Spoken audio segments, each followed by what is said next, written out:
Hey all, this is Ed, And this is Kara. and this is your day's dumpster fire.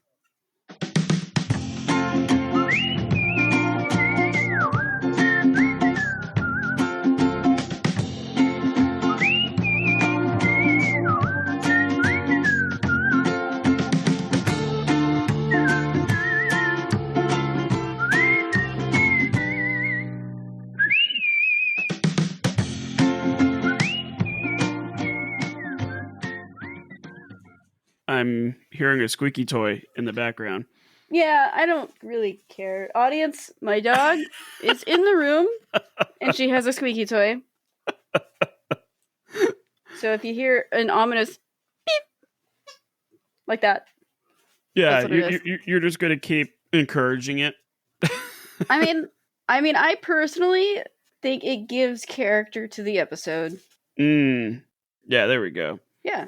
It's kind of like we have our Amazon parrot that hangs out outside of my home office, and he goes off violently, and you can hear it. Like, yeah, you're gonna hear there's some episodes coming up, guys, where I can't edit that out. It is just so, it's like a car alarm going off in the background. At least the squeaky toy isn't like that.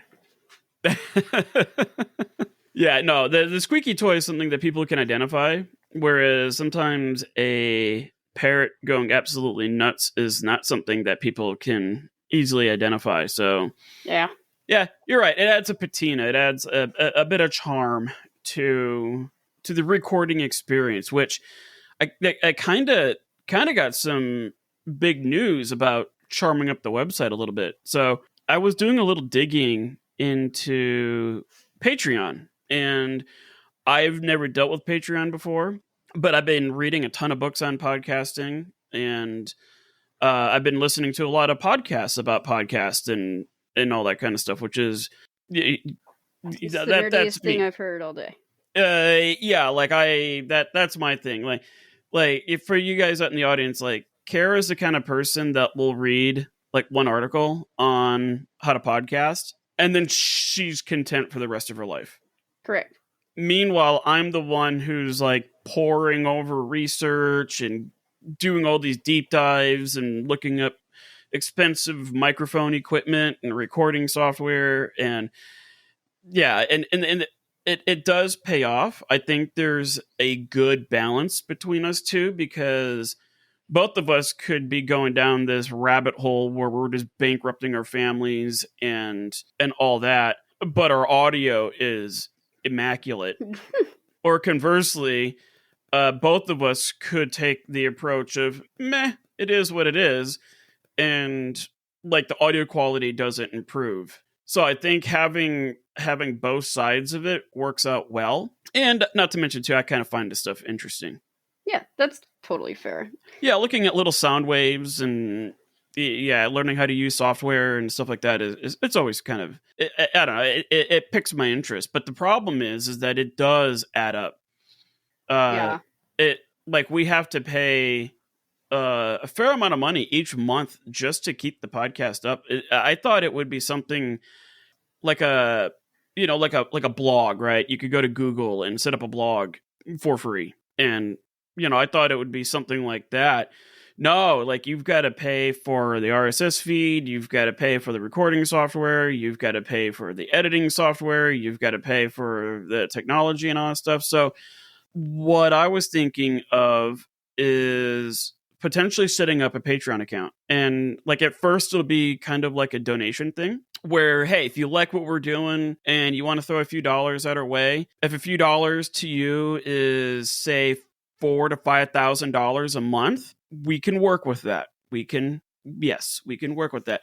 If $2 is what you got and you feel comfortable donating it to our cause, then that is equally appreciated. I am also working on possibly funding more quieter squeaky toys for your dogs. Aw, that's kind.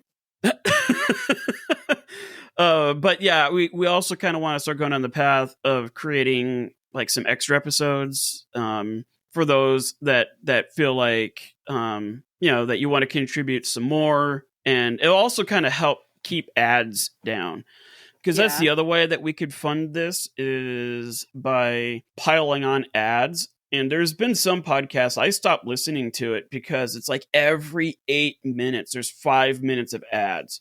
Yeah, we don't want to do that to you guys. No, that's just obnoxious. And it'll be funny because they'll have an ad on there that goes completely against what they're talking about in that episode. Like they could be talking about like a graphics card and how they're just railing on this make and model graphics card for gaming purposes, and then the ad is the exact opposite. Like, buy this card, it's awesome, it's fantastic. Meanwhile, the host just 5 minutes ago were railing on it. And Yeah, so in short, we don't want to do that. We want to give you extra content. We want to make sure that you guys are happy. And it also does help us run the podcast smoothly and efficiently. And that would be really helpful. Yeah. Yep. And I'm not above groveling. So Begging, begging. pleading, Yeah. Hands and knees, just the whole thing. Yeah. Groveling. So yeah, stay tuned for that. I mean, we literally just discussed it about 8-9 minutes ago before we started to record.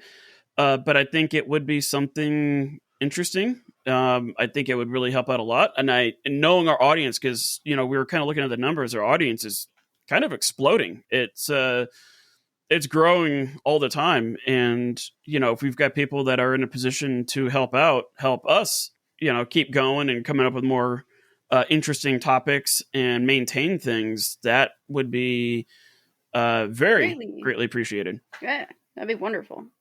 Anyway, So we'll let you guys know when that's up and running. Yeah. And we will also let you know whenever we have new content coming out or extra stuff. So I know we were talking about a Discord, and we were talking about getting some art on there for you guys. I think the art would be a good candidate for extra Patreon stuff. So yeah, keep listening, and we'll get you more stuff to read and look at and listen to. Yeah, we could also get transcripts up there. Show notes. Yeah, show notes.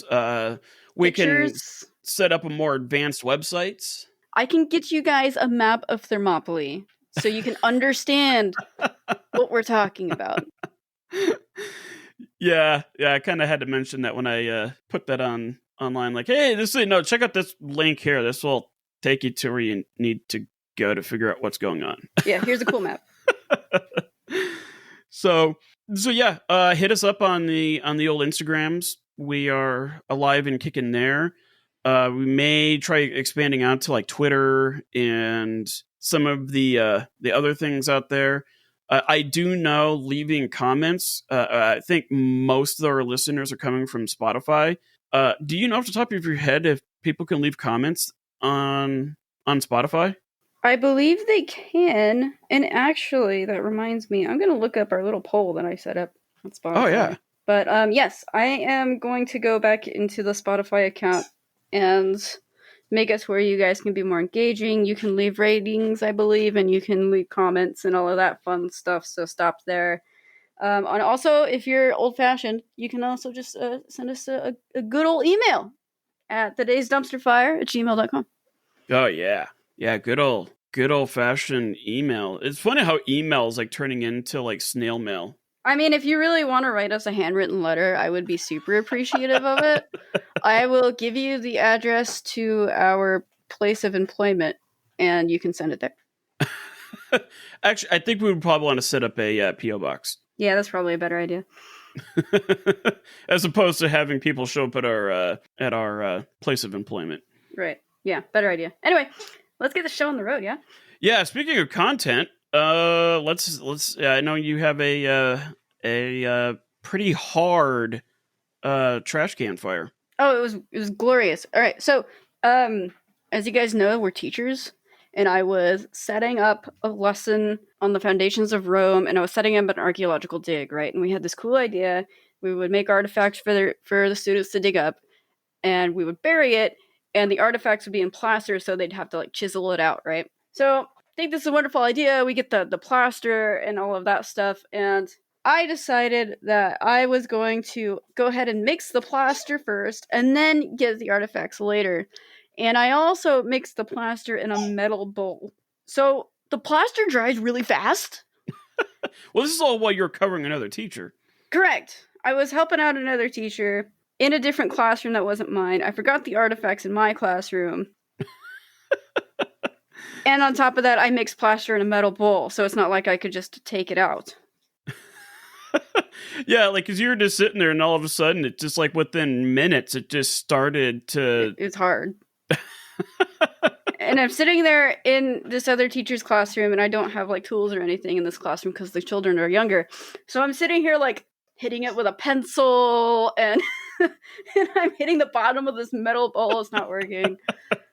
It was awful. So I finally got back to my classroom, our classroom, and I walk in there, and it's like, what did you do? Yeah, because you went like full Julius Caesar on it. Like, you were just... Yeah, I found a chisel and I found a hammer and I just started wailing at the thing and finally came out. But well, it's funny because like you got like a screwdriver or chisel, and then you just banged it, and then like the whole thing just popped out. Yeah, I chiseled it enough to where I hit the bottom of it and the whole thing popped out, which was great because it was a metal bowl and that was going to be a nightmare if I couldn't. In short, it worked out. The archaeological dig thing was great. The kids loved it. I was able to successfully make the plaster after failing extremely well the first time. Yeah, no, the kids really, they had a blast with it. I was a little surprised at how much they were getting into it, because I thought, because we had it set up so that they would kind of have to run around the whole school to get these clues and stuff like that. I you're always going to have those kids that are like, this is boring, but Yeah. we really didn't have that. No, all of them were pretty into it. Well, and they also got battle pigs. That's true. We gave them some incentive. Yeah, to incentivize them to really get into it, we used a 3D printer and we found this little figurine of a pack pig, and because we're studying Roman history, and it just so happens that there's this little fat pig that holds like this harness with like potion bottles, a frying pan. It's got a keg on its back, and then it's got like a Roman helmet with the tuft thingy on the top of it. Yeah, it's pretty cool. And yeah, we printed up a bunch of those, and the kids absolutely loved it, to the point where we printed up like a 4 or 5 inch model. Like, that's like our mascot now, is our Roman battle pig. Yeah. So yeah, we can add that to our Patreon account. A battle Assuming pig. that we can commercialize the battle pig. Yeah, we'll have to look. But yes, we'll look into it. But yeah, no, that was a good little trash can fire. Plaster is hard. Plaster's hard, man. Yeah, it there's a learning curve to it. So hold on, I gotta handle this. okay. All right, sorry. They finally killed the stuffed animal, and the squeaky is gone. Okay. Oh, that's funny. Whenever they pull out the squeaker, they always fight over it to a point where it starts to get a little scary. So I had to take that away. Yeah, it's a little overly aggressive. Yeah, it's a little much for a squeaky. For a squeak.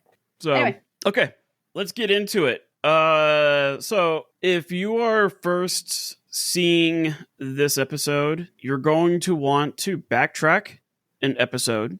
Reason being is that what you're listening to here is part 2. And the first episode was I Love the Smell of Lead, part 1. And this is I Love the Smell of Lead, part 2. Okay. If you do recall the first part, let me kind of review real quickly what had happened. If you have no idea what I'm talking about whatsoever, any more than usual, I should say, then go back and listen to the previous episode. I believe that would be episode 23. Long story short, what America was dealing with in the early 1900s was gasoline cars, and these cars were running, well, gasoline. But the issue with gasoline is that the pistons weren't firing when they were supposed to, right? The piston needs to come up and compress the air and gasoline mixture to a very, very, very specific point, and then spark plug fires, and then that's what makes the explosion that shoots the piston down, and, does that, as many times as you need times how many pistons, and that's how your car generates power. But let's say that piston was only up 50% of the way and then it fired. Well, now you're taking it out of sequence. Like that's not when it's supposed to fire. And you still have other pistons that are trying to work their way up, or some of them are on the downstroke, and then there's a piston that fires halfway through. And it what happens is that the timing of the engine goes haywire, and in the process of that thing going haywire, the engine sounds horrible. It makes a very loud, rasping, knocking noise, and there's like no way to control it. And the other issue is that these very early cars in the early 1900s, your starter would sit on the outside. Like you would have to insert this hand crank into the front of your car, turn the hand crank until somebody could ignite the engine. But if you didn't take that hand crank out, then that hand crank is connected straight to the drive shaft, and then you get flung all over the place or get your jaw ripped off like one poor guy had. So yeah, it's the whole gasoline thing. It's kind of ironic because the first cars were actually electric. Okay. I find that interesting. Like the very first cars, automobiles that came out were intended to be electric. Yes. The only problem is like the batteries for these things were only good for. I don't even think they were good for a mile. But yeah, there's been a couple times in history where electric cars were actually on the up and up and was destroyed by oil and coal. Yeah, well, and a lot of it too is just necessity. Like, yeah, if we had kept it from the 1890s to 1910, if we had just kept the working on electric cars, right, it would have gotten there to the point where we are all driving electric cars to this day. But the necessity dictated that I need something that can go more than a mile or two. Right. Like, I need something that can go dozens of miles and then eventually hundreds of miles. And unfortunately, and you know, I'm not saying gasoline is necessarily bad. I'm just saying that gasoline has a lot more stored chemical energy. And like, if anybody's ever gone to like a Top Fuel drag race, the ones with the cars, I'm not talking about the RuPaul's Drag Race. That's a whole different thing. Like they you know, you see these Top Fuel cars going down the racetrack, they're hitting like 330 to 350 miles an hour, and within the first second of them hitting go, these cars are firing at like 12 to 13,000 horsepower, and that first 1 second they're up to 150 miles an hour. And it is the most incredible display of power that you could ever see, other than maybe seeing a space shuttle launch or something like that. And you go to these events. You go to these events for the sole purpose of experiencing that. We are actually taking our class to one of these coming in April, and I can't wait. So I'm going to have my phone, I'm going to have my camera, I'm going to be recording the whole class for the first time they see a Top Fuel drag racer go down the road, because it's so funny to watch the initial reactions. Yeah. Yeah, people are crying, some people are speechless, but they also have another demonstration there of these high-performance electric cars. And now these are cool. Like, don't get me wrong. These things, they hit like 275 miles an hour. And it's impressive. The engineering on it is incredible because these batteries dump all their power at once, and it's really cool. The problem is that it just goes... and that's it. Fair. And you're like, oh, okay. I mean, that's cool. But when are the Top Fuels coming back out? So yeah, there's a lot to be said for gasoline. The problem is that gasoline is obviously a multi-trillion-dollar industry, and well, it's not perfect. It's not gasoline in its own right it doesn't work well in cars. Right. So the hunt was on, and there was this guy by the name of Midgley. Thomas Midgley. He was a engineer with absolutely zero chemistry experience behind him, but he got hired on to work on figuring out a way to eliminate this engine knock. And his approach was to just find everything under the sun and let's just start throwing it into the gas. Let's burn it in an engine and see what happens. In Europe kind of fixed the issue by using up to 10% ethanol, which is a type of alcohol. They fixed it over there. They're like, yeah, just put some ethanol in there and that's fine. The issue is like General Motors and Standard Oil, right? They didn't want to use ethanol because that means they would have to go to farmers to produce the corn that had to be fermented and then turned into alcohol and then refined and then put it, like, to them, they didn't want to do that because they're going to have to sacrifice a huge chunk of their profits for the sole purpose of reducing this engine knock. Well, okay. Midgley figured out lead, right? You can use a substance called that later became known as TEL or tetraethyl lead. Basically, you are mixing lead in with another substance that then you pour into your gas tank, and it's not a lot.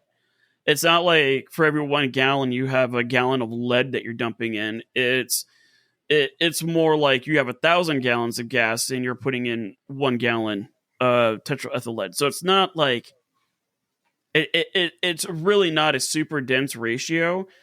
But when you multiply that by thousands of cars running hours a day in cities, it started to produce a lot of lead dust. And my grandfather remembered going into Chicago with his dad on a business trip. He was born in 1918, so he was a little boy, but he remembers seeing other kids going up and down the streets of Chicago, sweeping up little piles of lead dust and other dust too, because it's a city.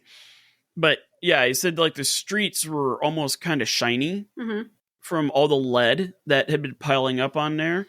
And that's terrifying. Yeah. That's actually really scary. It is. It's just wild that history up to that point even knew that lead was bad. Yeah. Like, people knew that. We don't know how it messes you up, but man. They knew it messes you up. It does, yeah. And to kind of just recap what it can do to you, it's tricky at first to diagnose because the symptoms are normal for a million other things like high blood pressure, joint muscle pain. You could have difficulties with memory or concentration, headache, abdominal pain, mood disorders, reduced sperm count, and abnormal sperm, if anybody is counting, I guess. Sure. Miscarriage, stillbirth, premature birth, and pregnant women, as opposed to non-pregnant women. Right. Sure. Yeah. But yeah, like a lot of these symptoms are like they can be the symptoms associated with a million other things. You just don't look at somebody with high blood pressure and say, "Oh, you got lead poisoning." Yeah, that's not right. yeah. It's the two monsters and the extra salty French fries that you just had for lunch is probably the cause of that high blood pressure, as well as the joint pain and difficulty in remembering things and head count or a headache and abdominal pain and mood disorders. So yeah, that'll do it. Definitely not lead. But now when you start getting to the acute symptoms, and the thing about lead is that it gets into your system, your body has no way of removing it. It's kind of like calcium. When you consume calcium in milk or whatever, your body is like, ooh, we like calcium. We want to stick it to our bones. It works great. Lead kind of does the same thing. It's that your body doesn't know how to remove it, primarily because it doesn't react with too many things. And then it eventually makes its way into your brain, where there it can cause a lot of issues like severe mood and personality disorders. It can cause organ failure, irreversible brain damage, seizures, extreme brain development disorders in children. So yeah, like I don't know if it can be passed down from mother to child, but if you've got a baby who, because babies, they put everything in their mouth. Yeah, that's their dance. That's what they do. They find something. Yeah, if they can find their foot, they'll shove it in their mouth. Correct. Like everything goes in their mouth. So if you have a lot of lead paint in your house, they use the lead in white paint because lead oxide is actually a very brilliant white pigment. It's just really dangerous. Yeah, it can cause all sorts of brain development in children, brain development issues in children, unconsciousness, and there's always death. I mean, that's the next option. Yeah. Yeah. Yeah, it's irreversible death. It's when you hit that point, then you've hit rock bottom when it comes to lead poisoning. No coming back from it. Nope. So this is the thing. It like in the 1920s, there was kind of a movement starting where people were like, "Yeah, I just don't know, man. Like this lead thing just isn't sitting well with me." And like we know that lead is bad, but the guys who made up this the tetraethyl lead, they obviously wanted to leave the lead part of it out of the name. And so they changed their company name to the Ethyl Corporation, and they had a picture. Like you look it up, there's a picture of like a beautiful woman holding this bottle of tetraethyl lead. And you know, what woman named Ethel could ever pose any harm to anybody? Nobody. Yeah. I've never heard of any Ethels out there killing or causing brain damage to people. Although, if I did find one, it would probably be on the podcast. Yeah. Anybody with the sweet old name of Ethel should not be toxic to society. I agree.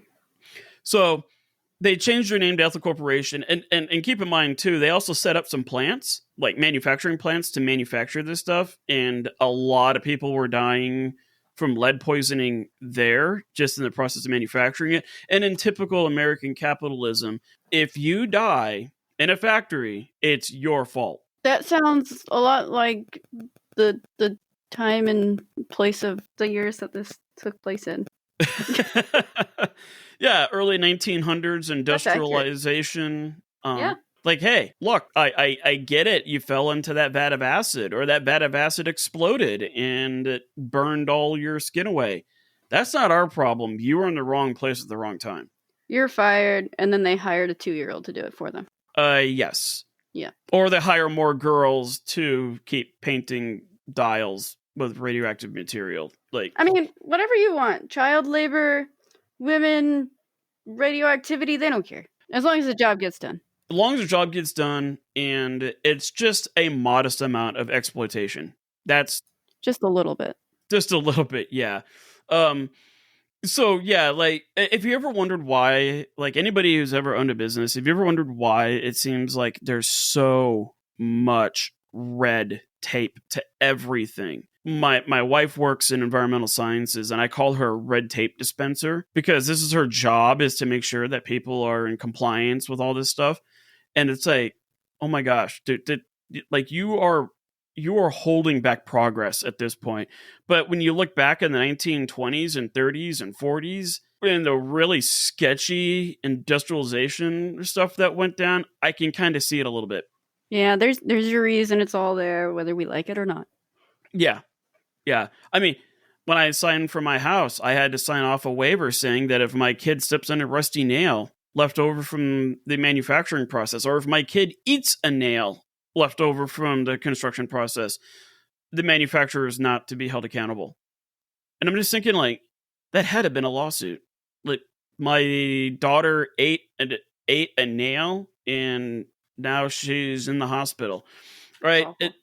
Yeah, and I feel like at this time, though, it was always the employee's fault. And so they tried to clean things up and whatnot, but the companies were way better at manufacturing a way out of things. I would say manufacturing a way out. They were better at pointing the finger at the victims and blaming them. That's because they could do it without any ramifications. Exactly. And to them, it was cheaper to do it that way. Yeah. Rather than spend the money to do an overhaul or a proper investigation or whatever, to them, the easiest thing to do is just blame the victim, because what do they know? It's just one person, you know. But then it can go the other way. Like, no, it's not just one person. It's now a lot of people. And a lot of people are speaking up. And a lot of people are saying, especially in 1925, that sorry, the general consensus of the public is saying that it is lead that is causing a lot of these health problems. So they had a convention. They all had to get together with a bunch of lawyers, the anti-lead advocates, I guess you could call them, and a Dr. Arthur Kehoe, who ultimately changed environmental science in America, not for the better. So the lawyers in 1925, they're like, guys, how can you hold us accountable, the producers of this tetraethyl lead? How can you hold the producers of this stuff accountable for, like, how can you say we're breaking laws when the laws, not walls, haven't even been created yet? Like, how can you hold me accountable for something that doesn't even exist? That's kind of a valid point. I hate to say it. Yeah, I mean, it is as crappy it is as it is. That's a lawyer doing a lawyer job and doing it well. Yes. Yeah, that's kind of what they're paid a lot of money to do. This Dr. Arthur Kehoe, he came in and he put like the final nail in the coffin for quite some time. His argument was that if you're going to make vast claims such as, our product is causing all these health concerns, it's destroying the environment, then we will stop, but you've got to come up with compelling evidence. And again, he's not wrong. I understand that. But what he did is, I think the heart of what he did wasn't designed to be what is best for the scientific community. Because it's true, if you're going to make a bold claim in science, you really do have to have a lot of corroborated evidence that has been peer reviewed and been replicated and all that stuff. Like, you've got to be able to prove all that. Conversely, if you are making a statement that something is harmful, then you've got to have an equal amount of evidence. And the logic behind it is sound. The issue is that Kehoe understood that for something like that to work, it takes decades. Meanwhile, they can just keep on manufacturing lead gasoline and burn it in most of the world, which by the time, like the 30s and the 40s, it was burned everywhere. Like, every country that was mechanized was utilizing leaded gasoline. So you fast forward into the 60s, like, think about the millions and millions and millions of people all driving with leaded gasoline, all because of this Kehoe idea.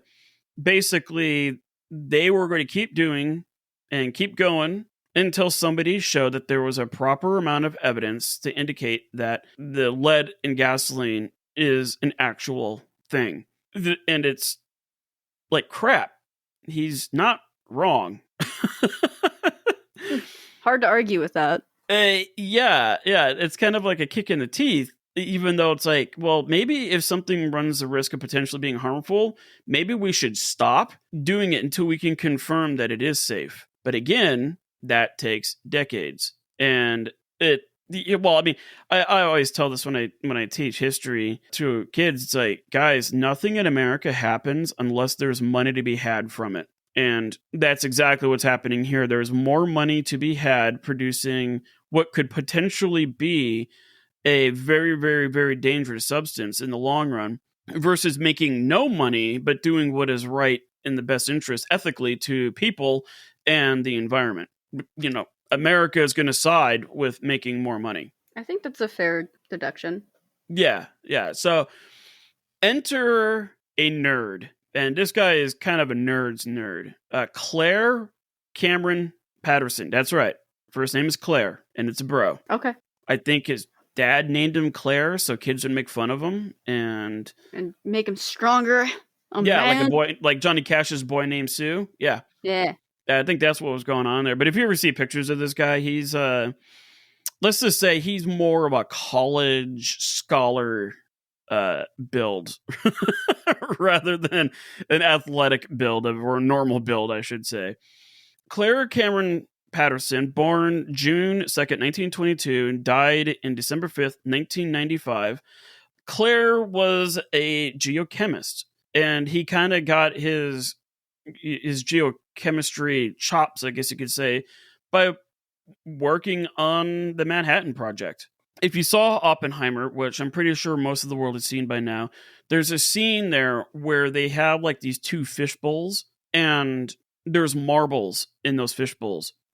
And you'll see periodically Oppenheimer, he'll throw a couple marbles in there. And what those marbles represent are the samples of the uranium and plutonium needed to make a nuclear bomb. And it's the uranium that they needed and the plutonium that they needed just doesn't exist naturally. Uranium does, but the form of uranium they needed had to be manufactured in a very, very costly and complicated way. And it's not like you just place an order for 50 pounds of uranium and then it shows up the next day. It takes months to produce this stuff. And that is what Patterson did. He was the guy that used a whole bunch of expensive machinery and techniques to separate radioactive isotopes to make the uranium plutonium cores for the nuclear bombs. And one of the ways that you kind of shield yourself from the radiation that comes out of this more advanced uranium plutonium is lead. Lots and lots of lead everywhere. Yay. So this guy was already intimately aware of how lead works. And so after the war, like a lot of scientists during the Manhattan Project, they just didn't want to be a part of this anymore. They didn't do this because they want to be responsible for killing thousands, or in the time of the Cold War, millions of people. It's just, I don't blame them. It's not something that you necessarily want to live the rest of your life contributing to World War III. So he didn't want to be in high explosives anymore. So he went back to his original research advisor, Harrison Brown, and he dove into geochemistry. And the two of them tackled a problem. And this is one of these really weird cases where somebody trying to answer one question finds the answer to a completely different, unrelated thing altogether. Like Patterson and Brown, they were working together. They weren't really paying any attention to the leaded gasoline thing. They really weren't focusing on that. They were trying to figure out how old the planet Earth was, which, I mean, you're a scientist. That's what you do. Yeah. I mean, that's kind of your job. You get these huge grants to go research kind of weird ideas. And while most people probably could care less how old Earth was, these guys, it was a mission. And, at the time, they thought that Earth was about 3.3 billion years old. However, there wasn't much conclusive evidence. It's not like they can just flip the globe over and look at the bottom and see the manufacturing date stamped in Antarctica or something like that. Although that would be epic. That would be really cool if somebody found, like, in Antarctica, made in, China 4.5 billion years ago or something like that. That'd be kind of cool. Or made by God, or just something, or made by the Ebens in Gurgle-Schlusch 5 quadrant. Like, cool. All right. That answers that question. Now let's get back to lead. So yeah, there was no conclusive evidence, and Patterson's experience with mass spectroscopy, his experience with that could be helpful in dating rocks and minerals. In the early 1950s, so keep in mind, leaded gasoline had been around since the early 20s. So we're at almost 30 years of, by now in the 1950s, most of the world just pumping lead into the atmosphere. So, yep, 1950s. Thank you, Dr. Kehoe, for messing that up for everybody. In the early 1950s, the plan was to take a mineral called zircon and use it to figure out the age of Earth using mass spectroscopy. The idea is that radioactive materials generally break down to lead, right? If you take uranium, you take plutonium, you take unobtainium, or all the other, all the nasty radioactive stuff that's out there, it all has a half-life, right? So let's say something has a half-life of 10,000 years. That means if you have, say, a pound of this stuff, in 10,000 years, you'll have a half a pound of it. And then in another 10 years, you'll have 2.5 pounds of it. And then it goes down by half every 10,000 years. It's a really handy way to date stuff. I think for most archaeologists, they use carbon. Was it carbon 14? I believe it is, yes. Yeah.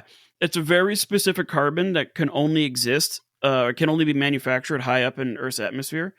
And they know that the carbon 14 has a very, very specific half-life, and they can use that to figure out to a pretty high degree of certitude how old certain organic compounds are. It's how they figured out, what is it, that Turin cloth or whatever it is, it apparently has the body of Jesus. Like, that's what they used to cover Jesus up after he was crucified. Yeah, they carbon dated it or something. Yeah, they carbon dated it, and it went back to like the 1400s. They concluded that it was painted. Very well done, mind you. Very, very convincing. But yeah, carbon dating. It's interesting. And that's kind of what they were doing here, but they needed something on the scale that could go to billions of years. And ultimately, they know that everything reverts back to lead eventually. And then from there, it stops. Like, you never find radioactive lead because, one, lead is a great absorber of radioactive particles, but it's kind of inert. It's like trying to swim through a pool made of peanut butter. Ooh. You just can't go anywhere. No, imagine. Although I would try it. I don't know if I would want to. I want to dive in. I would kind of like ease my way in. At least give me a hair cap. Yeah, like what swimmers wear. Yeah, because having peanut butter in your hair, that'd be horrible. And then you're going to have every dog in the neighborhood. No. Terrible. Where does zircon fit in all this? Well, zircon is a type of mineral that can be found everywhere on Earth. Okay? So that's cool. And you can find it all over the world. And Pedersen noticed that the lead concentrations were so high that if accurate, based on, uranium and everything breaking down, then yeah, it would be like the results wouldn't line up. And the way that it works is that uranium decays that can be used to figure out, like, say if you pick up a piece of zircon and you see that, okay, there's this isotope of uranium in here mixed with this amount of lead, then you can calculate how old that piece of zircon is based on how much lead, right? If you started off, say, with so many particles of uranium, and now you have a much smaller amount of uranium, but you have a corresponding amount of lead sitting next to it, then you can figure out the age of a lot of things, if that makes sense. I'm not sure if I lost you on that. Kinda. Also, I'm having a little bit of a moment. Give me just a second. Okay. Okay, sorry. Chop ate most of that little stuffy toy. Now I'm a little bit worried about him. Okay, yeah, not a problem. Anyway. The benefits of editing. Yeah. So let me see if I can explain this in a different way. Let's see here. Okay, let's say we weigh you. Okay. Okay. And we weigh you very, down to a tiny fraction of a gram.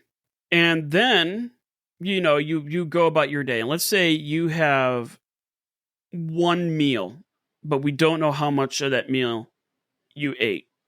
Okay. So what we do at the end of the day is we weigh you again, and we then compare that to, and I don't know why I'm using this analogy or why it popped into my head, but it's the only thing that makes sense to me right now, is we weigh your poop. Okay, sure. If we weigh your poop, we weigh your pee, and then we weigh you just in general compared to how you started off the day, you can kind of get an estimate of how much food you ate. Okay, that makes sense. Yeah, because it's like some of it's going to stick with you, some of it's not. Like your body's going to absorb it, some of it's not, and all that stuff. They actually did that during in the 50s, like in these nuclear missile silos. They had to keep track of what people were eating Nice. because these are enclosed systems, and so they basically like they weighed these officers before they sent them in the silos, and then they would weigh them afterwards, and then weigh all the poop, and then they were able to figure out exactly how much food to keep inside of a silo. Okay. Wouldn't you love to be that private that has to go into the toilets and scoop all that out and weigh it? No, I'm good. I'm good. Like, I don't know of any top general in the United States that ever started off their military career weighing poo and pee, but you got to start somewhere. Nasty. So that's kind of what's going on with zircon. So zircon will have uranium in it, and they know what the half-life of uranium is. And so if they pick up a sample of zircon and they're like, okay, this zircon has uranium in it, and it also has lead in it. So based on how much lead is there, and they compare it to how much uranium there is, they can get an idea of how much of that uranium has pooped out lead, and they can figure out, based off of half-lives, they can figure out how old that piece of zircon is. Okay.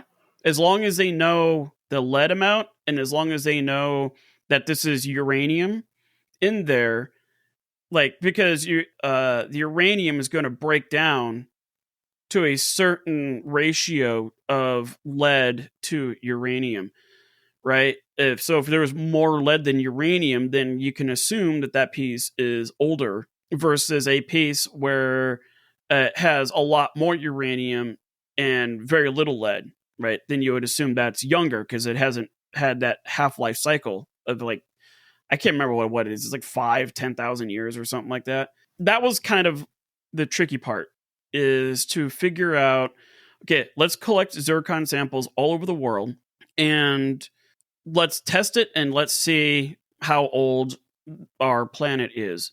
There was a problem. Every single piece of zircon they were picking up and they were testing had way, way more lead in it than uranium.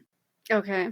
Which means, like, mathematically, the ratio to lead to uranium was so off kilter in favor of lead that if you factor in the half-lives of uranium, Earth would have been older than the universe, which is about 13.4 billion years old. Sweet. Good deal. This is great.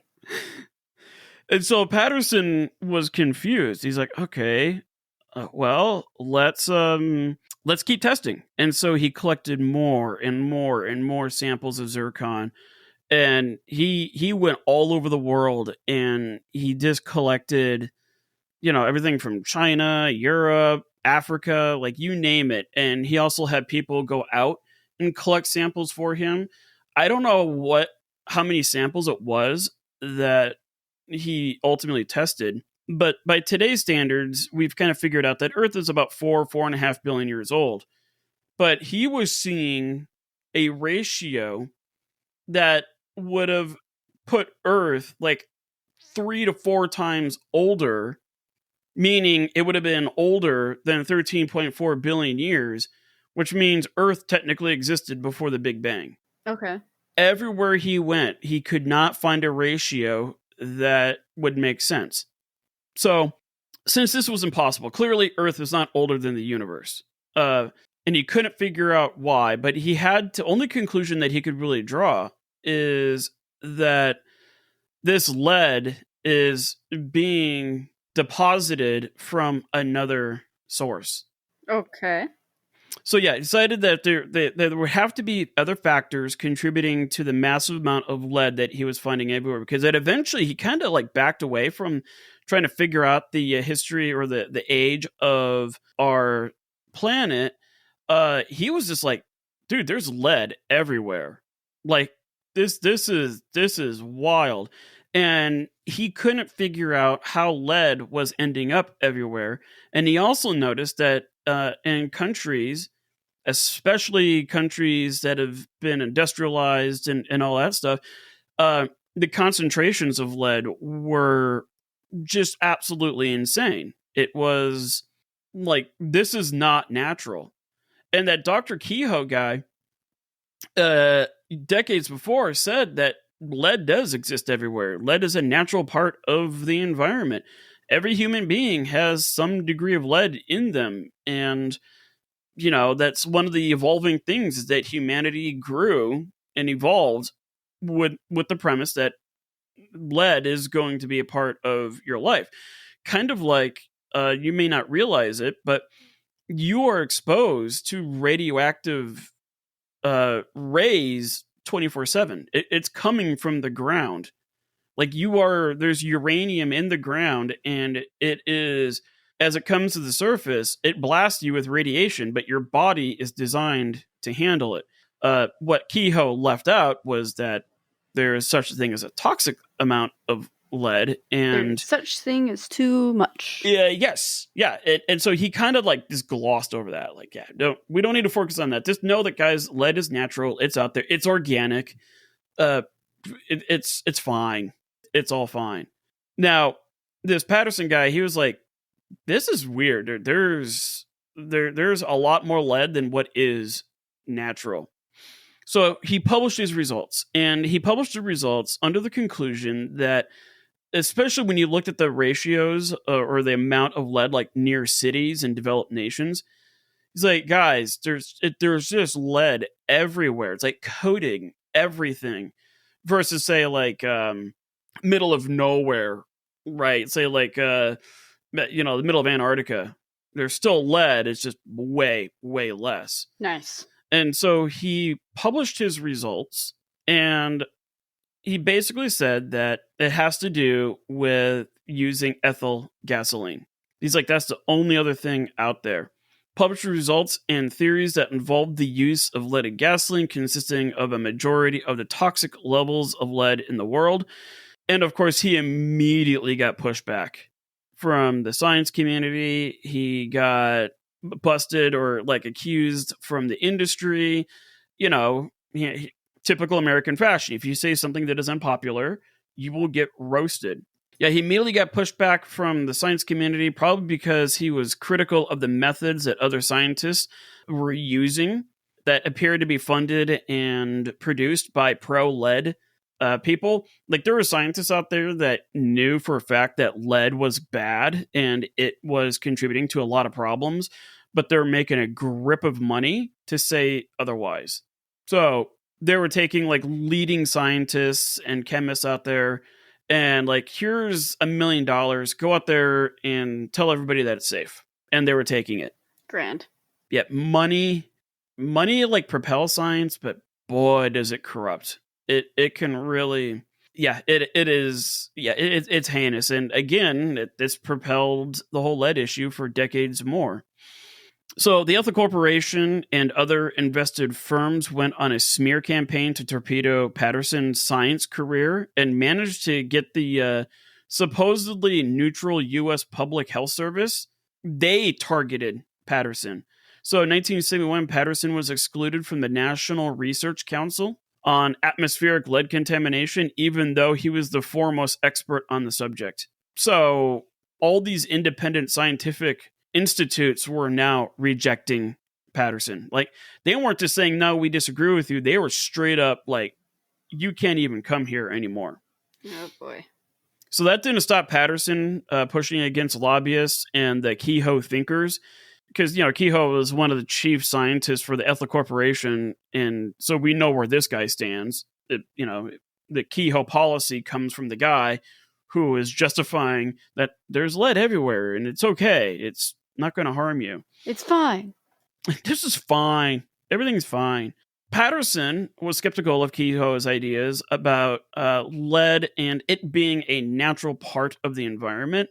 Lead existed in nature and humanity has evolved around it to survive. Therefore, all humans will have a normal amount of lead in their bodies.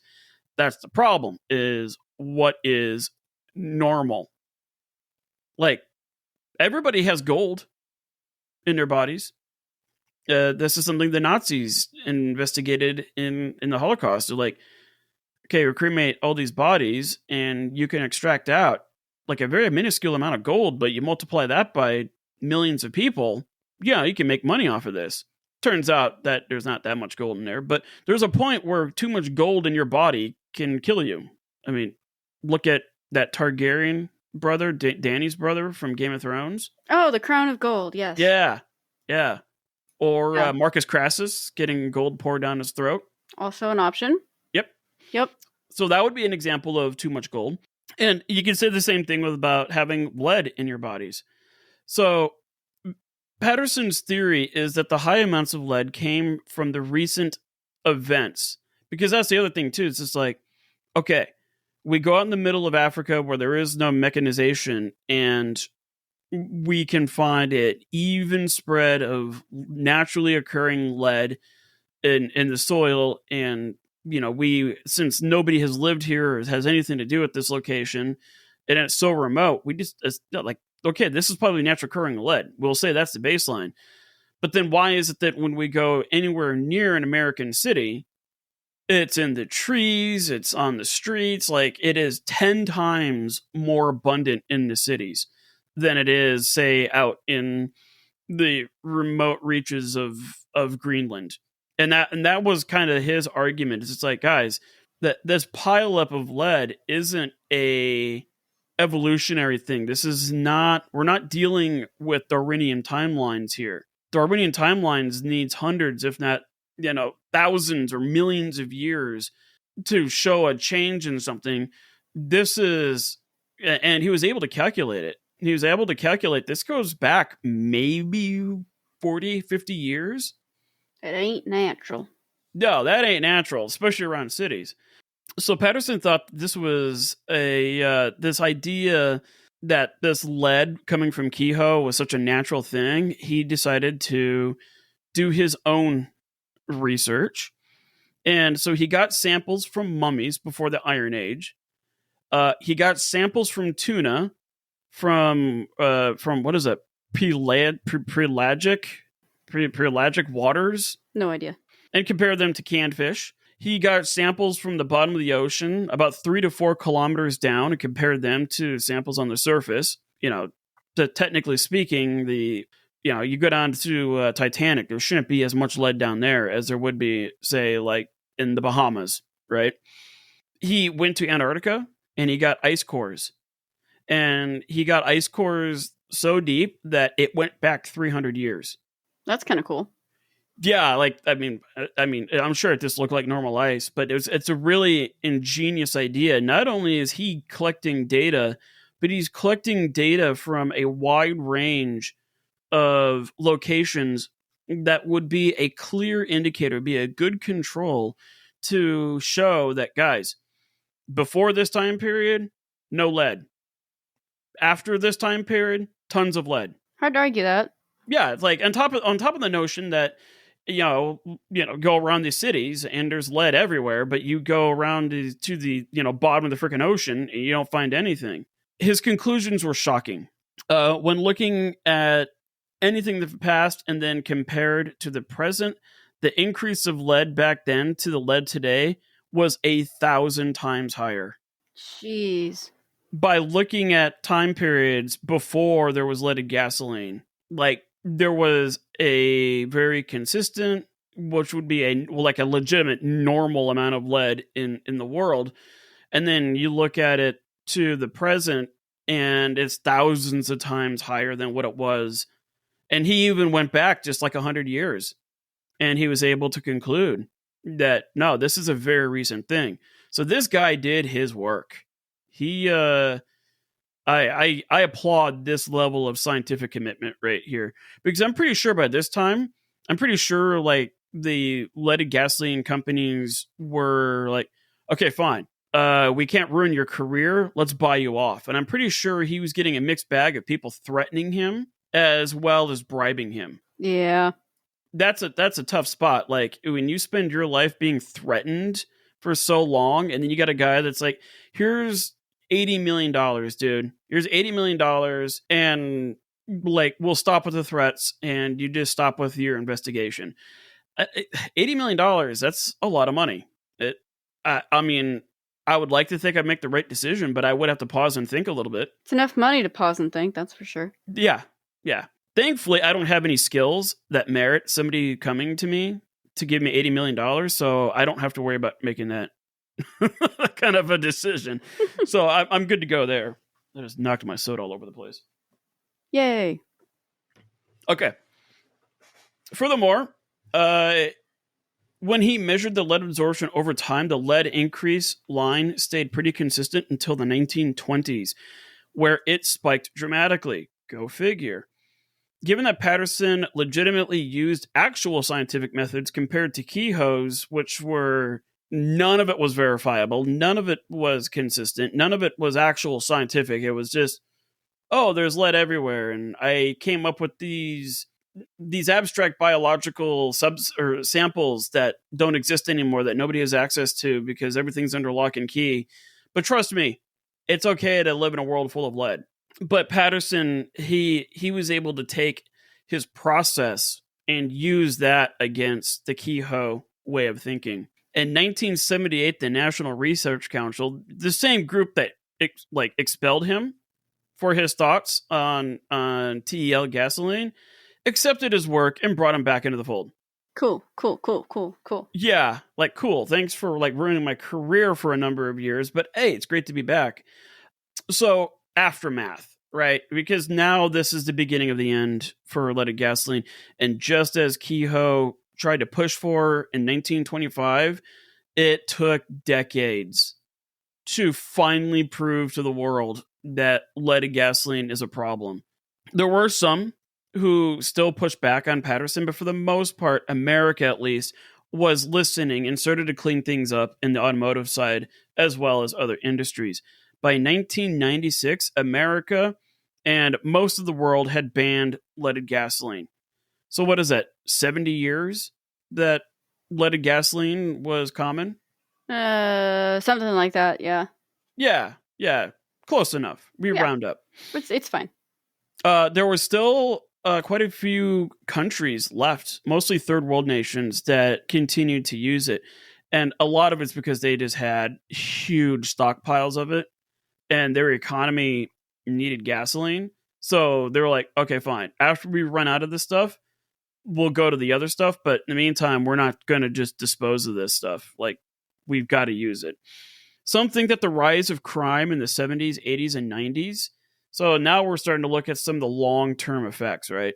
If you were committing crimes in the 70s, you were probably born in the 40s or 50s, where leaded gasoline was at its highest. Or if you were committing crimes in the 80s or even 90s, you were born in that time window where the entire world was using gasoline. And it's true. If you look at crime reports, there's all these charts out there that indicate 70s, 80s, 90s crime just skyrocketed. And if you overlay that with a map of lead or leaded gasoline production and usage, 20 to 30 years prior, it lines up perfectly. That's pretty interesting. Yeah, one of the things that lead does to you is it can mess with your ability to make judgment calls. Yeah. I know, my mother, she suffered from crippling depression and all that. And I think I mentioned in the last episode, but she was pulled out of school when she was 16 to go work in the factories back in the 70s. And she worked in a factory that dealt with a lot of lead products. And that factory actually got shut down because of all the health violations that were associated with it. But it wouldn't surprise me if that fed into a lot of my mom's mental issues as she got older. Huh. So it kind of, and she did pass away, they did a blood analysis and they did find toxic levels of heavy metals in her blood. So, and that's not something that you just picked up a week before. Yeah. Heavy metals are something that you accrue through your entire life. Right. Jeez. So yeah, there's some say there's an issue there. Especially children that were being born in the 70s, 80s, 90s are noticing that they were having lead related issues. It's the reason why even when my daughters were babies and I took them to the pediatrician, I would have to fill out a little survey like on lead. Have my kids ever lived in a home that was built in 1980 or before, or have they ever been exposed to leaded gasoline and all that stuff? Like, yeah, every time I took them in, I had to fill out that little survey because it's still an issue to this day. Yeah. Especially for children, because they're way more susceptible to the adverse effects of lead poisoning since their bones are still growing. Like, their bodies are trying to absorb as much calcium as possible. And since lead kind of behaves like calcium, they could actually see parts of their bones where there's actual lead deposits inside of it, which is kind of interesting. Yeah. It is believed that people born between 1940 and 1975 lost about 2.6 IQ points, and those born between 1960 and 1970 could have lost up to 5.9 IQ points. Dang. Lead kind of makes you a little dumber. It slows things down. So, like, I wonder if a lot of the social issues that we are seeing today, especially from like the baby boomer generation and all that, and I don't want to get all political and point fingers, but the baby boomers were the ones that were like born and raised for decades in this whole lead thing, compared to, say, parts of the world where people were born in the same time frame that were not in an industrialized nation. Is there a way to test that to see if there is a relationship? I feel like that would be a very, very touchy subject, but it would be a fascinating research study. And 5.9 IQ points, that's not not a little bit. Yeah, that's not a little bit. Yeah, that's especially in adulthood, like if you drop 6 IQ points compared to everybody else your age and all that kind of stuff, that's going to be a deficit. Like, that will hold you back. So we got that. As many as 50% of the country has been negatively affected by lead. Furthermore, there appears to be a correlation between the number of crimes committed per year and the concentration of lead in the atmosphere. And then lastly, according to the World Health Organization, over 1 million people die every year from lead poisoning, and that it is estimated that 100 million people have died from lead poisoning since the 1920s. Jesus. That is a significant... That's a big number. And we're talking about people of, working age, economically productive age, reproductive age. I mean, 100 million people from 1920s to the present. I mean, that would explain like a worker shortage everywhere across the world. Like, it's suddenly what Midgley was doing seemed kind of harmless in the 1920s has turned into one of the worst ecological disasters in human history. And what's so sad is that Kehoe was right. After establishing the Kehoe rule, it took decades from the 1920s and 30s to finally phase out leaded gas. Algeria was the last country to stop using reserve supplies of leaded gasoline in 2021, which means that it will take until 2121 before the world won't ever have to deal with the health outcome of leaded fuel. Can you imagine being that guy responsible for that issue?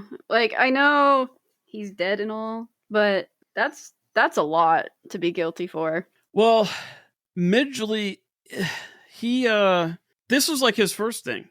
The second thing that he created was the hole in the ozone layer. He's the guy that came up with CFCs, the stuff that they used in like spray cans and hairsprays.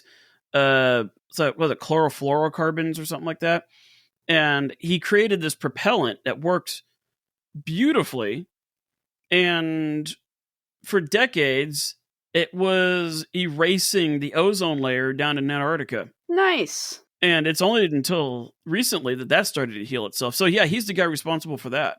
Good. Very good. Excellent work, sir. And then he's also, I think he was also the guy that created Teflon. Or better yet, we know him as Forever Chemicals. Good. So like, and here's the thing: it's like there's obviously no way of him knowing. No, he had no idea, so it's hard to blame him. But still, it's just like, man, what a legacy. Now, the sad thing is, is that he contracted polio, and he invented a rig that would be like a series of pulleys and ropes and stuff that he could pull to like move, and so he could still like do something while he was constrained to his bed. So like he could sit up and all that kind of stuff. And it was actually kind of an ingenious rig. Unfortunately, one of the pulleys, or one of the ropes or cables, came undone from a pulley, and it wrapped itself around his neck. And in the process of trying to like maneuver the pulleys and ropes to like undo the noose, he strangled to death as a result. Yikes. Jesus. Yeah, I think he was in his 50s Ugh. when that happened. So talk about a legacy. Yeah, that's a lot. So one thing I found a quote here from Benjamin Franklin that when I was doing the research really stood out to me. Said that you'll observe with concern how long a useful truth may be known and exist before it is generally received and practiced on. It's amazing what you will hold on to as a truth until something challenges it. And you as a human being can be susceptible to adhering to a very, very dangerous thing. And you could have that for most of your life. Yeah. And you never know. Yeah, and it's like the part of your brain knows that it's bad. It's like smoking cigarettes. You know that smoking is bad, but yet people are dying from smoking related cancers all the time. Yeah, but people do it anyway. Yeah. I get that. Yeah, that makes sense. And then Frank Howard of Standard Oil. We do not feel justified in giving up what has come to the industry like a gift from heaven on the possibility that a hazard may be involved in it. Think about that quote.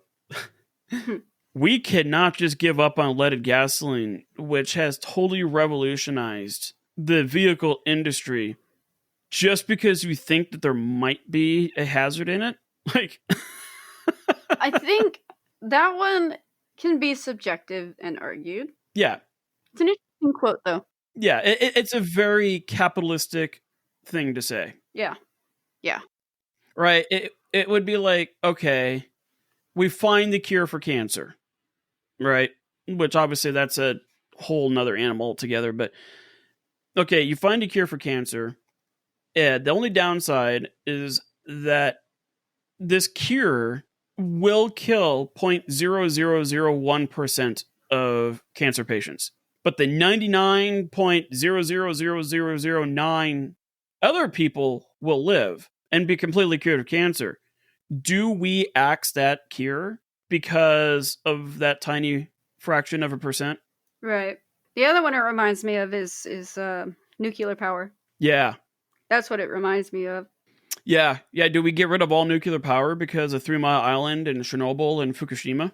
Yeah. Yeah, those 3 disasters were pretty gnarly, but compared to what else? Burning coal forever? like what's worse? It's an engineering thing. It's like a philosophical engineering idea, and I've got to imagine that there's people out there that are on the cusp of these incredible scientific discoveries, and yet like the thing that's holding them back is the prospect that there's a certain percent of harm that will come of it. And at what point do you have to, what ratio is there? Like, okay, we can't proceed because there's too much harm, or we can proceed because there's not enough harm. Yeah, it's weird.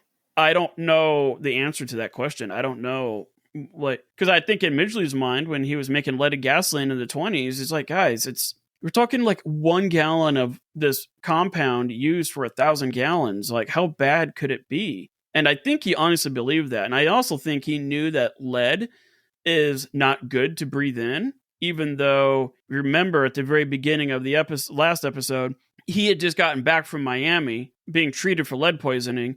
And then he did that public display where he washed his hands in leaded gasoline and he like breathed in the fumes for a while, just to show that it's okay. It's a wild ride. It's pretty ridiculous.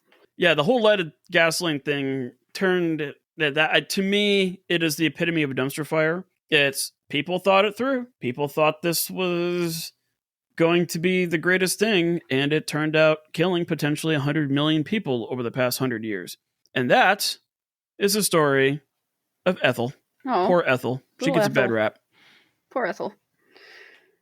Well, thank you for that depressing and enlightening ending of an episode. Do you have anything coming up? I haven't decided.